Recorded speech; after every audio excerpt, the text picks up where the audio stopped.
So I had heard about in Tamil Nadu having separate churches for Dalit Christians and non-Dalit Christians, but I saw them in Kerala, yes, and also in Goa. And we go to Uttar Pradesh, we'll find mosques separately for the Pasminda Muslims and for the other Muslims. And if you go to Punjab, then there are Gurudwaras which are for Ravidasi Sikhs. And I was once in Los Angeles, and people heard about it, and they said, no, you have to come and speak at the Gurudwara. And they wanted to tell me that in this Gurudwara, only the Ravidasis come and worship, right in Los Angeles. Yeah, 17,000 kilometers away from Indian soil. So here we talk of a nation which is nothing but a lie. What essentially we have is a caste order. Yes. So when I went to the village for the first time at the age of 17, I was in Zigis College in Ahmedabad, and I used to help my professors to do socio-economic surveys in the villages. And I told people that I want to go around the village. And they took me around, and they showed me, here are the people, the potwares, the blacksmiths, the Rajputs. And something which I saw, which I can't forget at that age, is I saw a teacup which was placed outside every home, either on the roof or under the roof or over the fence. And I asked people, what is this? And they said, this is called Ram Patra, Lord Ram's vessel. So I said, yeah, then it has to be a very holy kind of thing, right? So you should wash it and keep it nice and wash it inside your home.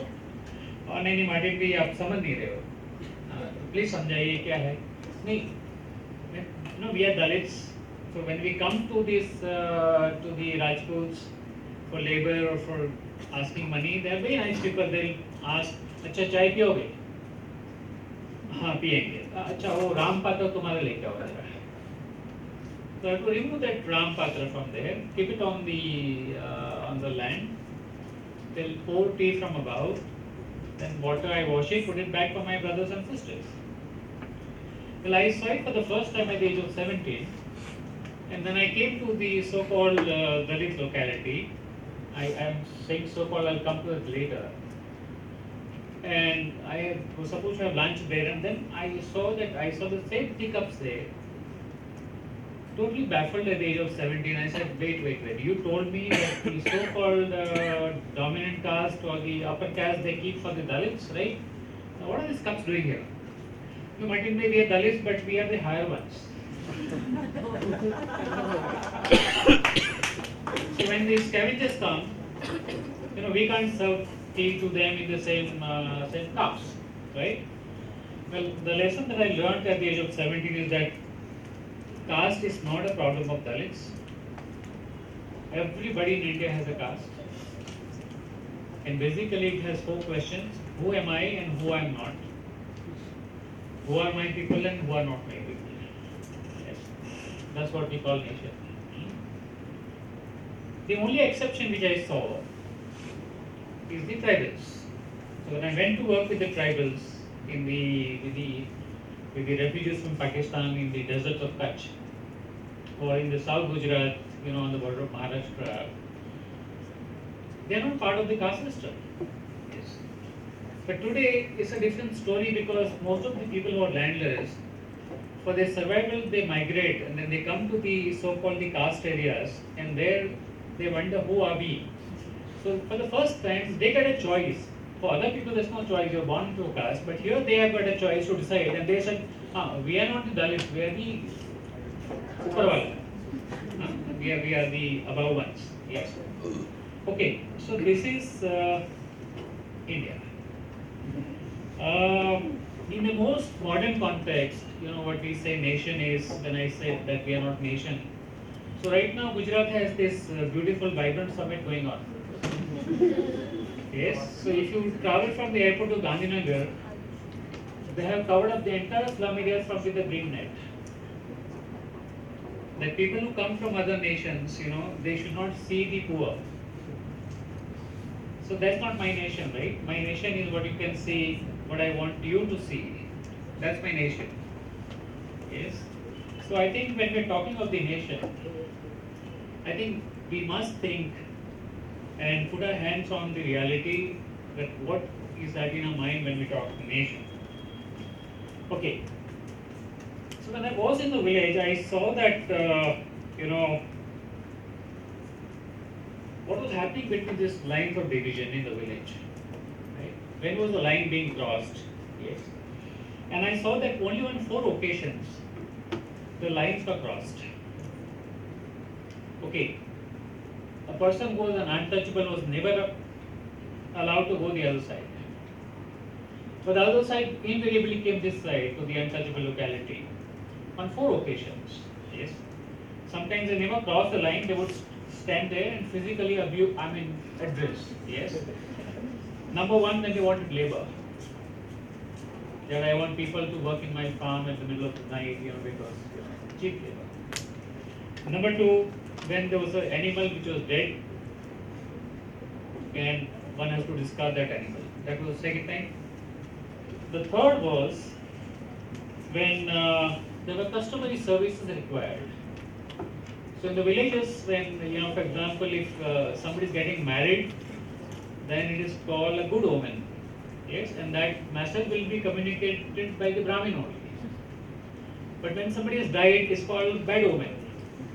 And message of that is called mellow.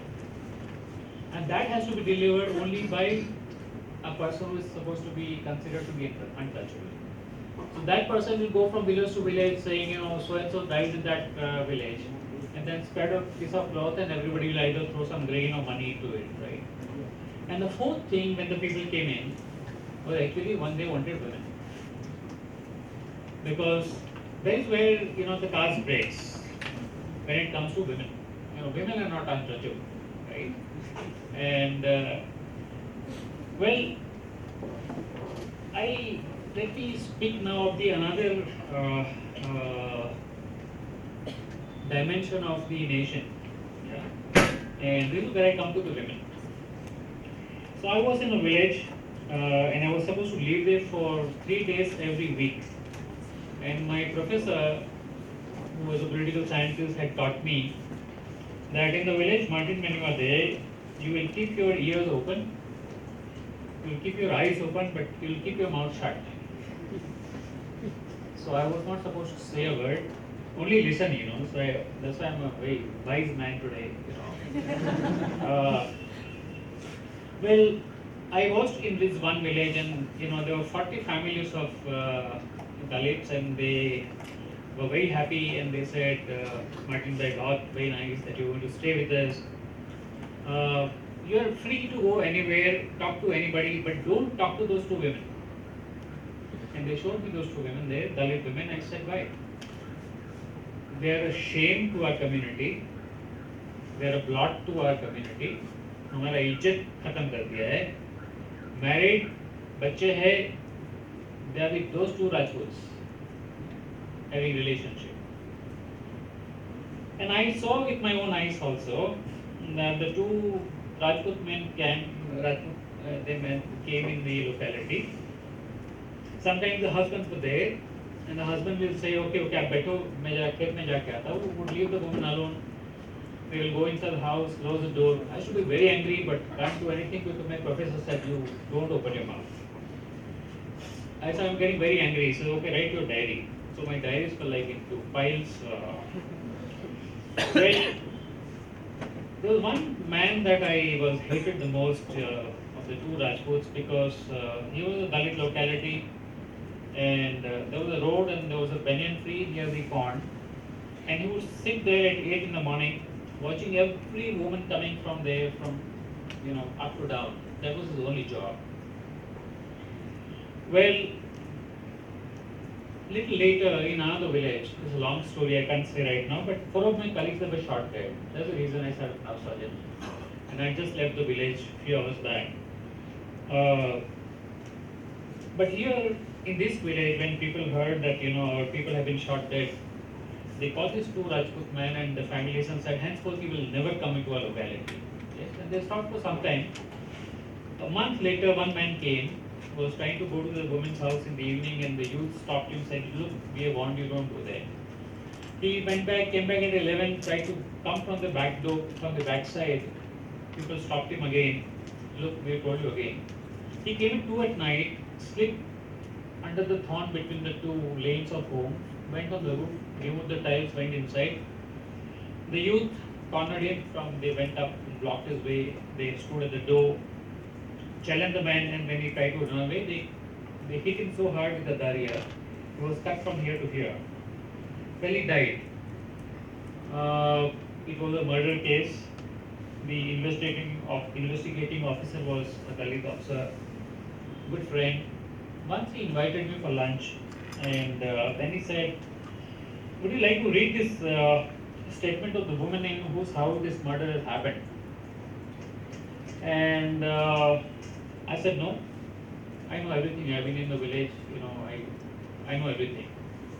And then suddenly I had a second thought. So I said, "Okay, let me read." I must tell you honestly, after I read that testimony, for a number of days I couldn't eat and couldn't sleep.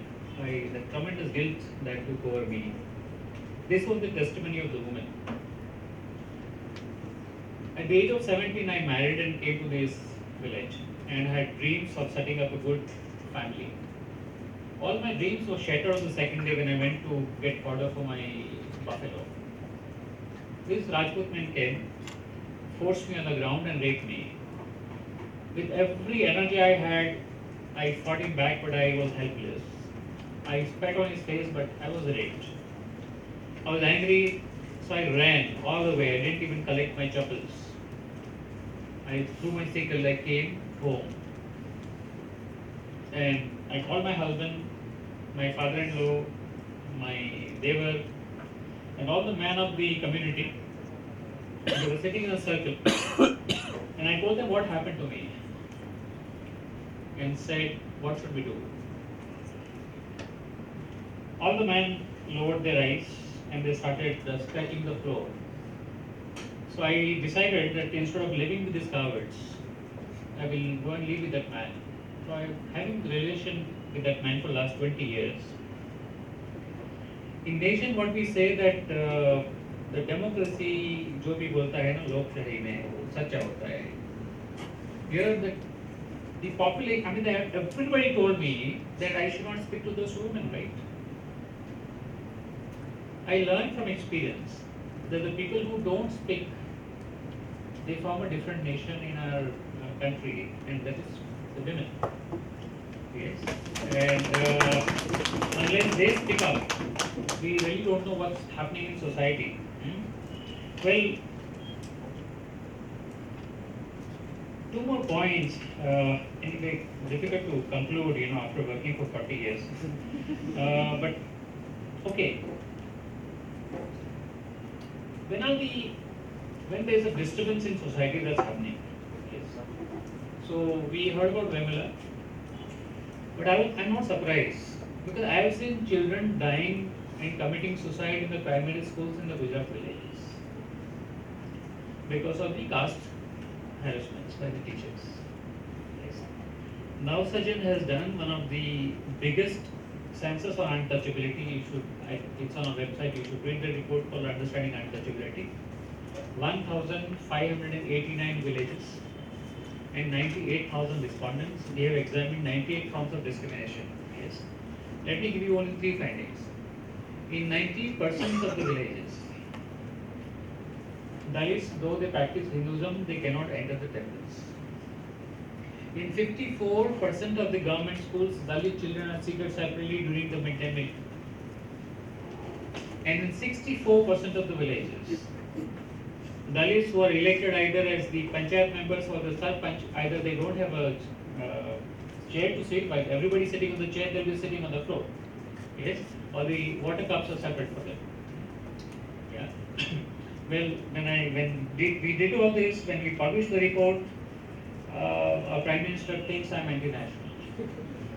That's the charge, because he felt that, he's talking of development in Gujarat, and I'm coming with his report and busting that balloon, saying there's no development. Yes. I think when we talk of caste, what does it mean?